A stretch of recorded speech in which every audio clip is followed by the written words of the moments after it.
Assalamualaikum and hello. My name is Aishah Hanim Abdul Karim from Kuala of Education, International Islamic University Malaysia, IIUM.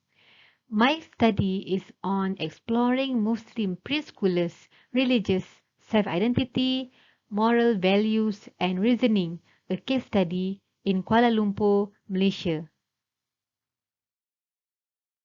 Attachment can be referred to as an innate human characteristics that motivates an infant to seek closeness with a special person. It does not only describe the bonding and interactions between a child and his caregiver, but also how the attachment style of the child influences his behavior and development. Bowlby warned that young children who did not experience warm and continuing attachment would fail to develop healthy relationships when they get older. Young children usually develop strong relationships with their caregivers or parents than friends. Children will secure attachment histories will adapt better in a school environment. They will enjoy learning and socializing with peers. Therefore, it's important for caregivers to develop secure attachment relationships with their infants so that they will become socially competent. From the Islamic perspective, nurturing young children is greatly emphasized very early in their life. Biologically, mothers are encouraged to breastfeed their infants for approximately 2 years. Physically, as infants develop, they are encouraged to take up physical activities such as swimming, horse riding, and shooting the bow and arrow to keep fit and healthy. Spiritually, parents are encouraged by the Prophet ﷺ to train their children to pray when they reach 7 years of age to arouse awareness of their faith. Mentally, they are trained to exercise their mind and preserve it from being clouded through prohibition of alcohol, drug, and others. Sexual education in young children is also emphasized in Islam, whereby they are allowed to sleep together with their siblings, but are advised to sleep separately from 10 years old onwards. They are also taught not to enter their parents' bedroom before dawn prayer and after Isha. However, today, a large number of Muslim youth are confused with their identity. They do not seem to know who they really are due to the influence of not only their peers, but more often the alien values which they absorb from watching TV or interaction in the internet and social media. Female youth are demanding more freedom from their parents in the ways they dress, the authority and manners of social life, especially with the opposite sex. They have also begun to show disrespect to their parents in their manner of speech and also words used. This is in contrast to the period when they were younger children where they imitate their parents in terms of dress and behaviors. Therefore, this study aims to investigate Muslim preschool children's understanding of religious self-identity, perceptions of moral values and behaviors, and moral reasoning. According to Eric Erikson, there are 8 stages of psychosocial development. The 2 stages that concern us are the stages of autonomy versus shame and initiative versus guilt. During the second stage of early childhood years, the child has an opportunity to build self-esteem and autonomy as he learns new skills and right from wrong. The child who is well nurtured is sure of himself, carrying himself with pride rather than shame. During the third stage of early childhood years, children experience a desire to imitate the adults and create play situations in making up stories with dolls, toy phones, and cars, and experimenting with what they believe it means to be an adult. According to Kohlberg, the first level of moral development, which is pre-conventional, consisted of 2 stages. Stage 1 is the punishment and obedience orientation, while stage 2 is hedonistic orientation. In the first stage, It refers to doing what is right, follow the rules and avoid punishment. It is also about doing what a person is told to do and keeping himself from trouble. Children will obey the authorities in order to avoid punishment. For example, if you do that, you will get into trouble. Now, the second stage, which is the hedonistic orientation, refers to satisfying one's own needs. Children will usually take care of their own needs first, before the needs of others. They believe that if they are being nice to other people, then other people will also be nice to them. If it feels good, then it is good.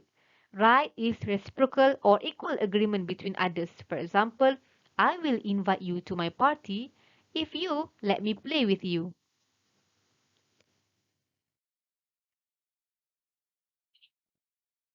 There are many factors that may influence an individual's self-concept and identity. This figure shows two factors that may influence a child's self-concept, namely his perception of moral values and religious practices. The perceptions and beliefs in moral values would then bring an impact of how they would conform to the society and family traditions, while religious practices will eventually shape the child's religious identity. This study employed the qualitative research method, specifically the case study. There were two respondents, a male and a female preschoolers aged 5 years old. The location of the preschool is in Kuala Lumpur, Malaysia. The sampling method used was the purposive sampling method, while the method of collecting data involved an individual in-depth interview, about 30 minutes per session, which include colorful pictures or flashcards that consist of 9 pictures related to religious practices and 6 pictures related to moral values. Method of analyzing data. The interviews were audio taped, then transcribed and analyzed for key themes and categories. There were three main themes generated from the study. The first theme was related to sense of awareness towards religiosity. The second theme was attitude towards certain moral values. And the third theme was conformity towards adults' instructions. For the first theme, sense of awareness towards religiosity, there were three sub-themes generated. The first one is related to hijab. The second one is playing attire, and the third one is on religious practice. For example, for hijab, the female informant said that she also wears hijab, especially when going out with her family members. She likes to wear hijab because she said it makes her look pretty.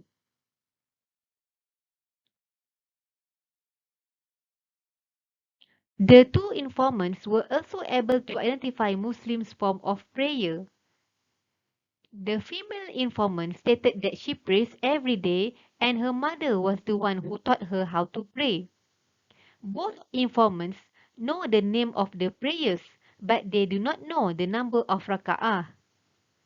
Both of them also were able to identify Quran, but they do not know or they do not recognize Bible.